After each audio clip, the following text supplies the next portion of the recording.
This man has been jailed for life after pushing a stranger onto tube tracks in London. The 24-year-old claimed he pushed the stranger because he gave him a dirty look. The victim was unharmed and the attacker's been jailed for life. What did Rotterdam really look like? In 1940, aerial bombing destroyed almost the entire historic center. A city shaped over centuries disappeared in a single day. The Rotterdam we know today was built on top of the ruins. Like Amsterdam, Rotterdam rose during the Dutch Golden Age, not as a city of grand palaces or global finance, but as a city of movement. The Grote Markt, the Lorenskerk, and many more remarkable locations. A city built around work, water, and trade.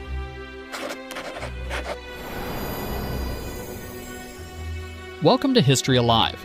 I'm Mark. In this video, I use modern AI tools to bring historic paintings, maps, and engravings to life. The goal isn't just to look at the past, but to bring it alive, to move through these scenes, shift perspective, and see the city as it once was. If this fascinates you, please like, subscribe, and share. And let's keep history alive together. We'll begin here, with an old large wall map of Rotterdam in 1694, created by Johannes de Vaux and Romein de Hooge, showing the city during the Dutch Golden Age with detailed activity, bird's-eye view, and precise depiction of important buildings. This image takes us back, long before the Rotterdam we recognize today. It isn't a perfect reconstruction, but it shows the city as it existed then, tightly built along the Maas, shaped by trade, labor, and the constant presence of the river. And in this video, this map will guide our journey. Rotterdam begins at the River Maas. Long before it became a city of streets and markets, this place existed as a point of control along a vital waterway connecting the North Sea to the interior of Europe. The Maas was not simply a route for ships. It was a corridor for goods, people, and information, and its flow determined where settlement could survive and where it could grow. On the 1695 drawing, the relationship between city and river is immediately clear. Rotterdam does not sit back from the water. It presses tightly against it, with quays, buildings, and defenses aligned along the river's edge. One of the earliest points where this control took shape was Oude Hoofd. Located directly along the Maas, this site marks one of Rotterdam's oldest fortified riverfront positions. Its placement allowed the city to monitor and influence movement along the river, linking defense directly to commerce. At Oude Hoofd, trade and security were inseparable. This was not a quiet edge of the city, but one of its most controlled and closely watched points. Ships approaching Rotterdam were forced to slow as they passed this section of the river. Here, vessels were clearly visible from the shore, their crews exposed, their cargoes in full view. Sails were lowered, lines prepared, and voices carried across the water as instructions were shouted between ship and quay. For sailors, this was a moment of transition. Passing to Oude Hoofd meant leaving the open river behind and entering the regulated space of the city. Movement was no longer free. Goods could be inspected, documents checked, and access controlled. For those on land, the river here was never still. The creak of rigging, the slap of water against hulls, and the constant movement of boats created an atmosphere of tension and attention. This was a place where information arrived with the tide, news, prices, and rumors traveling alongside cargo. As Rotterdam grew and river traffic increased, the limits of this early point of control became clear. More ships, larger vessels, and heavier loads placed pressure on the city's ability to manage both trade and defense from a single position. In response, the city extended its presence along the river, which we can see on the 1695 map by Johannes de Vaux. Further downstream, beyond the older river defenses, the city extends its reach to a second point of control, to Nieuw Hoofd. By the late 17th century, Rotterdam had outgrown the limits of its earliest river defenses. River traffic had increased, ships were larger, and the volume of goods passing the city demanded broader oversight. The construction of Nieuw Hoofd reflects this shift. It extended Rotterdam's control along the river, allowing movement and trade to be monitored across a longer stretch of the Maas. Seen together, T Oude Hoofd and T Nieuw Hoofd frame the riverfront as a controlled threshold rather than a single checkpoint. They mark Rotterdam's transition from a modest river settlement into a growing port city shaped by trade, security, and expansion. Trade formed the foundation of Rotterdam's economy. The city functioned through movement of goods, information, and people, rather than display or ceremony. We return to the 1695 map by Johannes de Vaux to locate De Boers, positioned near the commercial heart of the city. At De Boers, Rotterdam's commercial exchange, merchants gathered to conduct business beyond the physical handling of cargo. Here, shipping schedules were discussed, prices negotiated, insurance arranged, and contracts agreed upon. Information often moved faster than goods themselves, allowing traders to respond quickly to changes in supply, demand, or political conditions abroad. Although smaller than Amsterdam's exchange, De Boers played a crucial role in Rotterdam's trading network, linking local merchants to regional and international markets. Returning to the map again, just a short distance away lies De Wijsmarkt. This was a place of constant motion and daily urgency. Fish brought in from the Maas and the North Sea arrived at dawn, often sold straight from the catch before the day fully began. Boats unloaded their cargo quickly, knowing that freshness meant value. Prices shifted by the hour as supply changed and buyers competed. Voices filled the market, fishermen calling out their haul, traders bargaining, and city officials overseeing weights and measures. Speed determined profit, and hesitation meant loss.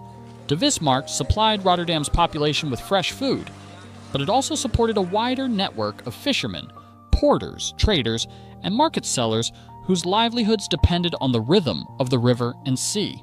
Back on the map, we move toward De Markt, also known as the Grote Markt, one of the city's central open spaces. In 1622, a statue of Desiderius Erasmus was placed along the eastern side of the square. Erasmus was a Renaissance humanist, scholar, and one of Europe's most influential thinkers, born in Rotterdam in the 15th century. His writings emphasized education, moral reform, and critical thought, and by the 17th century, he had become a lasting symbol of the city's intellectual identity. The square functioned as more than a marketplace. It was a meeting place, a space for news and rumor, and a setting for public announcements and civic life. On market days, the Grote Markt drew together merchants, farmers, craftsmen, and residents from across the city, filling the square with movement and sound. In this space, economic activity and social life overlapped, making the market a central part in Rotterdam's everyday existence. Returning once more to the map, we follow the river eastward to De Boompjes. Along this tree-lined promenade stood the East India House of the Dutch East India Company, serving as both office and warehouse for the Rotterdam Chamber of the VOC. It was here that voyages were administered and Asian goods entered the city's commercial system. The complex backed onto the sheep maker's haven, directly linking administration to shipbuilding and outfitting. The Boompjes itself was a prestigious riverside promenade lined with linden trees and bordered by the homes of prominent merchant families, wealth built on overseas trade. Together, these locations formed a connected system. Global commerce entered through the harbor, decisions were made at the exchange, imperial trade was managed at the VOC house, and everyday life unfolded in the markets. Trade in Rotterdam was not confined to a single landmark. It was embedded in the city's streets, waterfronts, and institutions. Rotterdam's authority was exercised quietly, through administration rather than spectacle. We return to the 1695 map by Johannes de Vaux and locate Het Stad Huis, positioned near the civic heart of the city. At Het Stad Huis, Rotterdam was governed. This was the center of civic decision-making, where magistrates and officials oversaw taxation, law, public order, and the daily management of a city shaped by trade and constant movement. Disputes were settled here, regulations enforced, and the framework that allowed commerce to function was maintained. Returning to the map, just nearby stands Het Gemeentelandshuis van Schieland. This building served as the administrative seat of the Regional Water Authority. For Rotterdam, water management was not a secondary concern, but a matter of survival. From here, officials coordinated the maintenance of dikes, canals, and drainage systems, protecting the city and its surrounding land from flooding.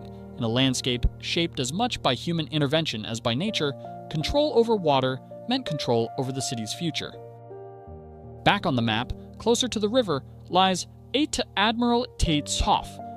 Maritime power and protection were coordinated here as part of the Admiralty of the Maze. This institution linked Rotterdam's commercial life to naval defense and maritime law. Matters of shipping security, convoy protection, privateering, and naval administration were handled within these walls, ensuring that trade routes remained protected and regulated. Together, these institutions formed the administrative backbone of Rotterdam. They governed the city not through grandeur, but through systems, legal, hydraulic, and maritime, that sustained daily life and long-distance trade. Rotterdam's prosperity depended on its ability to defend itself. We return to the map to locate de Doelen, a key institution in the city's defensive structure. At de Doelen, Rotterdam's civic militia gathered and trained. These were citizen soldiers, merchants, craftsmen, and residents responsible for maintaining order and protecting the city in times of unrest or external threat. The institution combined military readiness with social life, serving as a place for meetings, ceremonies, and communal identity. Participation in the militia reinforced a shared sense of responsibility. Defense was not solely the task of distant authorities or professional armies, but a duty embedded within the city's population itself. Returning to the map for the last time, one building rises above the rest, the Lorenskirk. Religion played a central role in Rotterdam's social structure, and the Lorenskirk dominated the city's skyline. As the main Protestant church, it served not only as a place of worship, but also as a civic landmark, visible from across the Maas and from nearly every quarter of the city. Within its walls, the city marked moments of faith, gathering, and remembrance. It stood at the heart of Rotterdam's identity, spiritual, social, and communal. Unlike most of the city, the Lorenskirk survived the bombing of 1940. Though heavily damaged, it was restored in the decades that followed, rising again from the ruins that surrounded it. Today, it remains one of the few places where Rotterdam's past is still physically present. And in some places, the city's shape itself has endured, even when the buildings have not. Along de Boompjes, the line of the river remains unchanged. Though the historic houses and warehouses are gone, the curve of the Maas and the openness of the waterfront still echo the Rotterdam of centuries past. Another building that still stands today is the Gemeentelands Huis van Schieland, a reminder that fragments of the old city remain embedded within the modern one, and the Rotterdam we see now. This is Rotterdam today. Glass, concrete, straight lines. Almost nothing here is older than 80 years. On May 14th, 1940, this city was erased from the air. In less than 15 minutes, centuries of streets, houses, and harbors disappeared beneath fire and smoke. Very few buildings survived. Even fewer people remember what Rotterdam looked like before. This video tried to give you a glimpse of Rotterdam as it once was, during the Golden Age, before destruction reshaped the city forever. If you enjoyed what you saw, consider subscribing for more videos like this, and let me know in the comments which city or time period you'd like to explore next. Thank you for watching, and if you want to see more, you can check out my video on Amsterdam or one of my other reconstructions.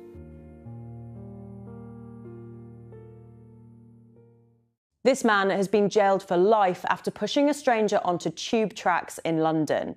The 24-year-old claimed he pushed the stranger because he gave him a dirty look. The victim was unharmed and the attacker's been jailed for life.